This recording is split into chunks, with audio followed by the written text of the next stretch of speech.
So, Caitlin Clark, and so it's a long off season. It is a long off season. The WNBA off season is 8 months, and look, it's too long for most players for the off season.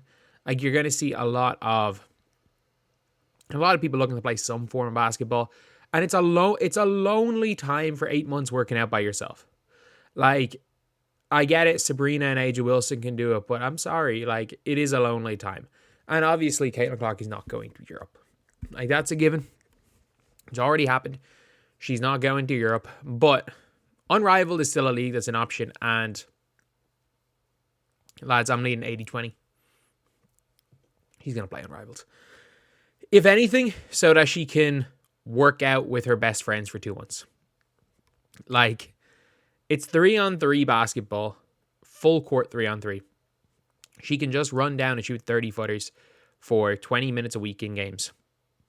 And she can work out with her. She can work out with players in the league that she looks up to. Like, and people don't understand. They're like, oh, the league players hated Caitlin Clark. It's like, well, take Dejanay Carrington out of that list of players. And to be fair, Brittany Sykes just got pissed off on social media. She just wanted to lock Caitlin Clark down in her defense. But, like, take Dejanay out of there. And whether or not you believe the eye poke was intentional or not, it was still reckless by Dejanay. So, regardless, take Dejanay out of the equation. And she was a Lynx fan. She obviously was a fan of Nafisa Collier. No player, like, she was 14 when Stewie had won her 4th national championship. She was obviously a fan of Stewie. She idolized UConn. So you've got Stewie, you've got Fee, you've got Courtney Vandersloot, who she probably partially modeled her game after as the best passing point guard. There's no way in 2022 she wasn't watching Chelsea Gray as a fan. The reality is, like, these players, she's looked up to most of these players. And there's no way she's not going to want to play with them. But also, they have Kate Martin, Lexi Hull, and Aaliyah Boston there. Like, her 3 best friends, arguably, in basketball that are still playing are there. Like, next, we're probably going to see Meg Gustafson as one of the last 6. But, yeah. And she's also refusing to rule it out. It says here, there's been much speculation about whether League will be able to lure Caitlin Clark, who has been non-committal. Clark said Monday she has no deadline in her mind about deciding. We'll see. I don't know. Just taking it as it goes. See if I want to play eventually. Caitlin Clark is playing. Like, I would be... This is how confident I am about Caitlin Clark playing. If Caitlin Clark does not play, I will buy an Angel Reese jersey for Unrivalled for whatever team Angel Reese is on. I will buy an Angel Reese jersey and I will wear it in every single video I talk about Unrivalled. For the entirety of Unrivalled. That is how confident I am that Clark's going to play. I'm so confident. Because look, the reality is, why wouldn't she?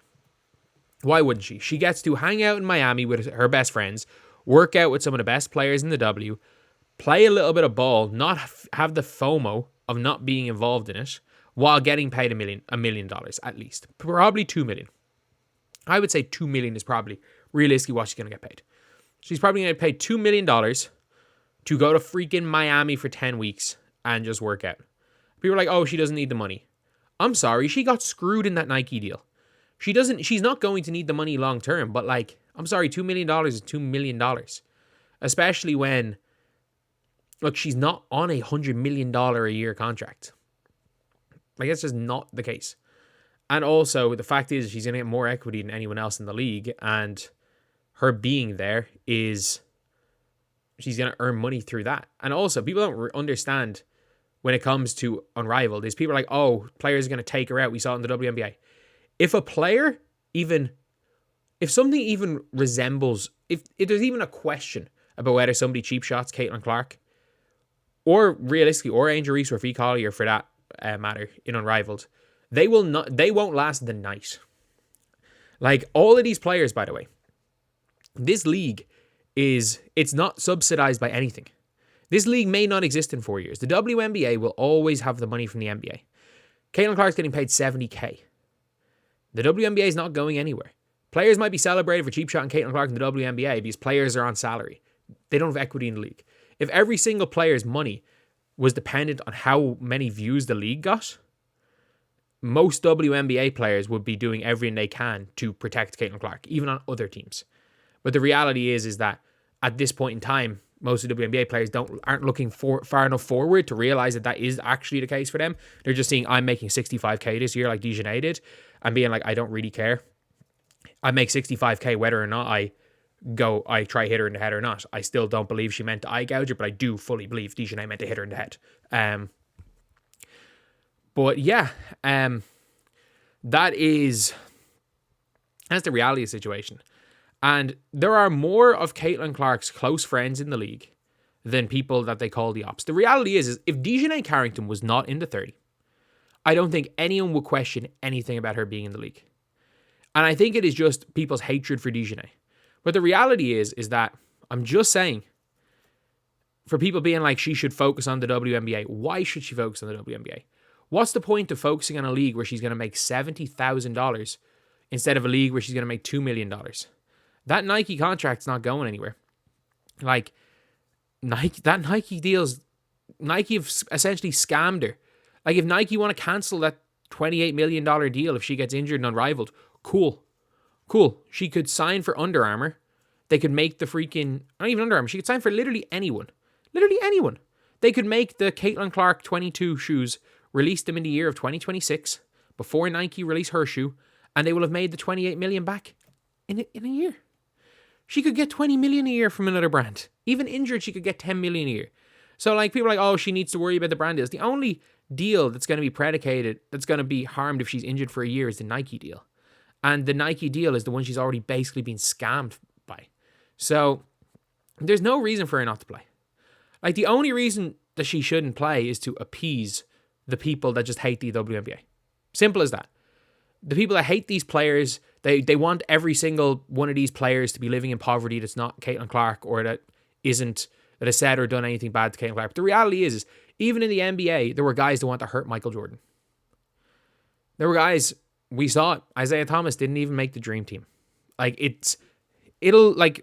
life will have, like, over the next 10 years, we'll see the players that have gone out of their way to try screw with Caitlin Clark. It's not going to end well for them.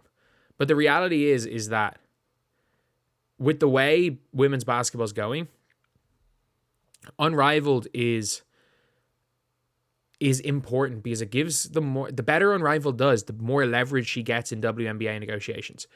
If Caitlin Clark is ever going to want to make $5-6 million a year at any stage in her career, which is doable from her salary, even though she's worth a lot more than that, the reality is that Unrivaled success needs to be a negotiation point in the CBA discussions. It just simply put does. But yeah, that's pretty much it. There is like an 80% chance she plays. She's refusing to say no. She would already, like, they've announced 30. They've already announced 30. She's basically saying, I'll see if I want to play. She's refusing to say no. She's going to say yes. There's no way Aaliyah Boston and Lexi Hull aren't in her ear about playing. There's no way Kate Martin, she was beside Kate Martin, by the way, when it was announced that Kate Martin was going to play. Like, there's just no way she's not playing. There's no way. I'm at 80-20 and I'm closer to 90% than I was to the 70% I was a couple of days ago. The fact that all 30 have been announced and she's still saying like, well, I'm not saying no. She's playing. Well, almost certainly playing.